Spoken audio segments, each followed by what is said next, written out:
भी ना करो, उफ भी वाला तनहरुमा, उनके सामने उफ भी ना करो। तो आज हम भी अपने वालिदैन का अदब एहतराम करने लगे।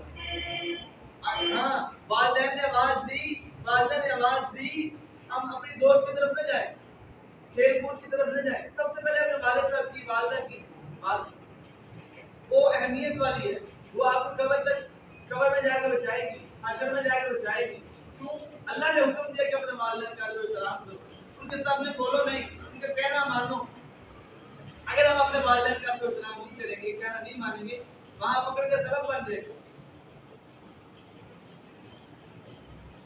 अभी छुट्टियां हो रही है, छुट्टियों में जाकर अपने वालिदैन का हर लम्हा उनको तंग नहीं करना, हर लम्हा उनका कहना मानना।